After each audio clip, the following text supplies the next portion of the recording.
What's going on, everybody? Welcome to today's video. My name is Justin. Today we're going to be talking about vertical jump in Ultimate Frisbee. Now, one of my favorite ways to train vertical jump and also to test vertical jump specifically for Ultimate is with the Sky Trainer. If you follow me on Instagram, you know I talk about this thing pretty much all the time. It's one of my favorite training tools, and they were out of stock for a while, and now they recently just got back in stock with their new updated version. I've been lucky enough to be one of the first people to be able to test this out. Essentially, what the Sky Trainer is, it's a really tall adjustable stand. At the very top of it, they've got a section that comes out and it has a magnet on it, and then they give you a magnet to attach to a disc yourself. So I've got a magnet duct taped onto just a regular old disc, and this is what connects to the Sky Trainer. So the magnet itself is strong enough that it will hold the disc on there, but when you jump up and grab it, that's when you can take the disc off. So it gives you a target when you're going up to jump. Some of the reasons I think having a target is great: one, it's just really fun. Instead of just going into the gym and just randomly jumping, if you can actually jump up and try to grab something,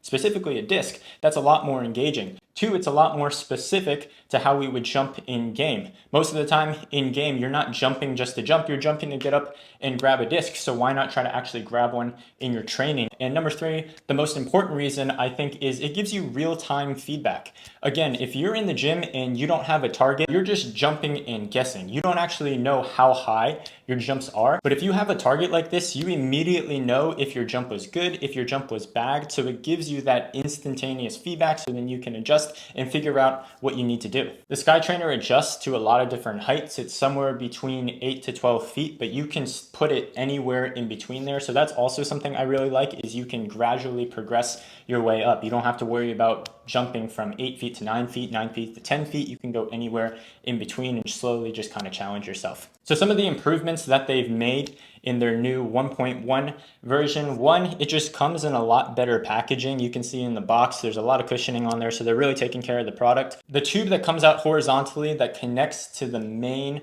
base of the Sky Trainer is now a lot more secure. Before, that could actually move forward and backwards, but now it's screwed in there, so it's a little bit more secure. Again, I think it's just a more high quality product. And last thing, the old Sky Trainer, the paint or the coating on it was that shiny type, but now this one is matte black finish, so it feels a little bit slicker, it feels a little bit more high quality, and I think it just looks a little bit cooler too. If you're interested in getting the new Sky Trainer, you can use my code TOBU10, that's TOBU10, to get yourself 10% off. That's not just with the Sky Trainer, also all the Greatest Ultimate Bag products can work under that code. I wouldn't talk about a product if I didn't genuinely really love it. And I use this thing all the time in my own training with my clients, and I post about it a lot. So I really love this product. Definitely recommend getting it. Also, stick around till the very end of the video for instructions on how you can enter in a giveaway to get yourself one of these new Sky Trainers. All right, now let's get this thing set up out on the field and talk a little bit more about jumping.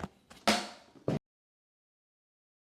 now we've got the Sky Trainer set up. Right now I've got it set at about 9.5 feet, but like I said, it goes anywhere from a little bit under 8 feet to all the way up to like 12 feet. So you've got a good range to work with here. I want to talk about 3 different types of jumps that you'll commonly see in Ultimate: just your regular standing jump, the penultimate jump, and the single leg jump. To start off, I want to address the fact that no jump is going to be better than the others. I get a lot of questions like that asking, oh, shouldn't I be jumping single leg versus double leg? The 2 things that are going to affect that are, one, it's just personal preference. Me coming from a basketball background, I sometimes prefer doing a 2-legged penultimate jump when most people might prefer a single leg jump. But somebody that maybe comes from a triple jump or a high jump background, they probably prefer that single leg jump a lot more. It's also going to be very situationally dependent. There's going to be some times where that 2-legged jump is going to be a lot more applicable. There's also going to be a lot of times where that single leg jump is going to be a lot more applicable. So it really comes down to what scenario you're in game. That's why I think it's important to train all different types of jumping, so then you can make sure that you can use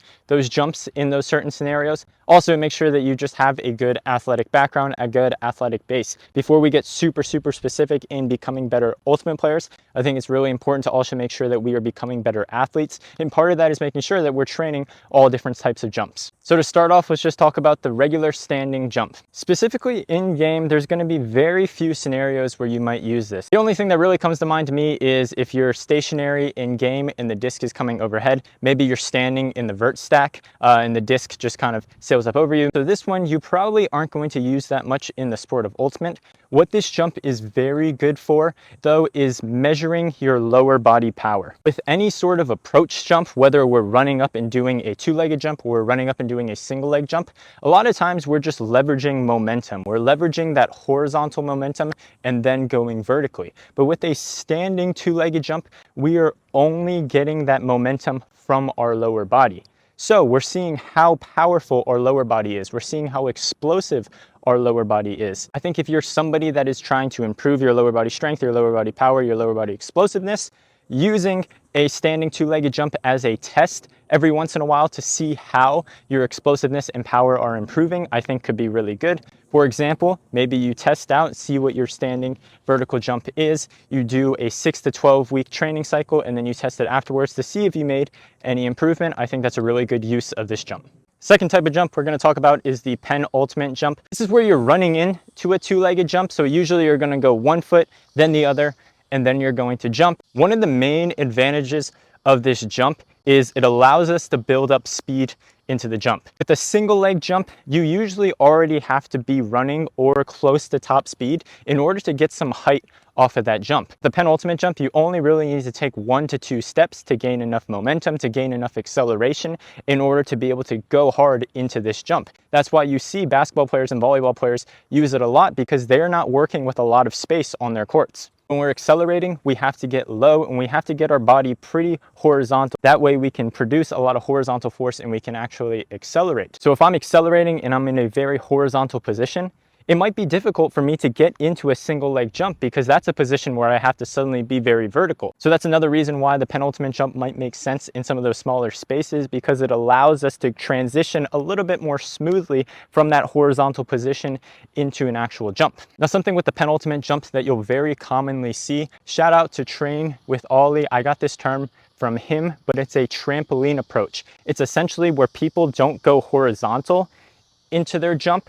They kind of act like they're jumping off of a trampoline. They get very tall, they get very upright, and they just jump into their approach. So they're almost doing a baby jump and then trying to do their jump. With that, we're losing a lot of momentum and speed, so we're not able to get as high as we could. Something I really like to help improve this is the falling start. This is where you're going to start in a staggered stance, and you're essentially just going to fall. You're going to think about your knee coming forward, you're going to think about your chest coming forward, and you're going to let them fall as far as you can until you feel like you're going to face plant. Once you get to that point where you feel like you're actually going to face plant, then I want you to take that first step forward. That's going to make sure everything stays low, everything stays horizontal, and you take that first step forward into the jump, and you're going to have a lot of speed and momentum going into it. Lastly, we'll talk about the single leg jump. This is probably the most common one you'll see. Now, a very critical component of this jump is making sure your hips, knees, your ankles, basically your entire leg has the strength and the coordination to perform this jump. When I say strength, I'm not talking about we just need to go do a bunch of lunges and we just need to go do a bunch of squats and then we'll be able to do this. All the squats and lunges in the world won't be able to prep us for how fast a single leg jump is, how quickly we have to transition from horizontal momentum into vertical. That's why the best way to get better at a single leg jump, in my opinion, is just practicing the single leg jumps. Now, I know that sounds like common sense, but I want you to think about it the same way as when you were learning how to throw. You didn't start off by just throwing full field hucks. You started by throwing your 5 to 10 yard throws, then your 20 yard, then your 30 yard, and you slowly built up until you got to your max distance. And that's kind of the same idea we want to apply with the single leg jump. If going from a full sprint into a jump is something that's very difficult, then we can't continue to rep that out and somehow expect it to get better. It's probably better if we take a step back and we just do 1 step into the jump to start. And then we do 2 steps into the jump.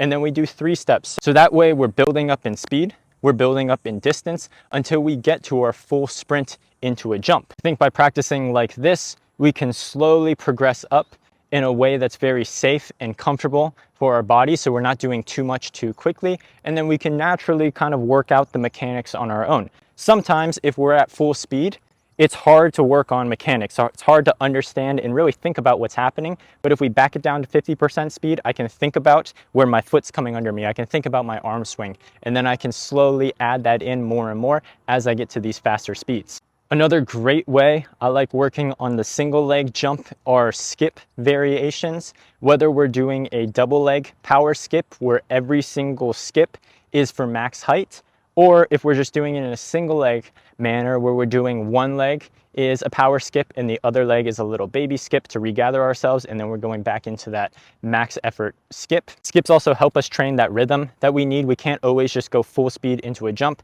right? We've got to make sure that we've got the proper timing of getting our foot down and then the rest of our body over top of it. So I think the skips are a really, really great way to do that. And again, you can manipulate the volume of that. You can manipulate the intensity, right? Each skip doesn't have to be 100%. You can do some at 70 to 80 just to get the tempo and the feeling down, and then come back to something like this and practice the actual single leg jump. So those are the 3 most common jumps that you'll see in game. One thing that I did not mention that I think is highly underrated is working on body awareness. That's something that the Sky Trainer really allows you to do.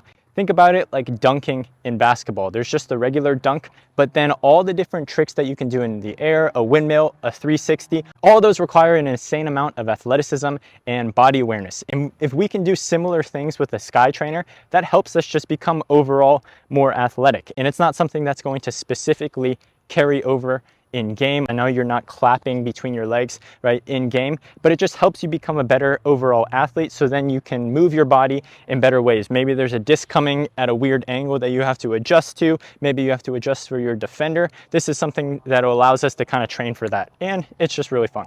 So I hope you enjoy this stuff. As always, if you had any questions, feel free to put them down in the comments. I would love to try to help out. For the giveaway, we're going to be giving away one of these guys, the new Sky Trainer. All you have to do is go over to Instagram. There's going to be a post on my page about it. Make sure you are following me. Make sure you're following Greatest Ultimate Bag. And in the comments, you'll have to tag a couple friends. All the instructions will be in more detail on the post, but that's all you got to do. It's all going to be on Instagram for you. Other than that, like and subscribe for more, and thank you very much for watching.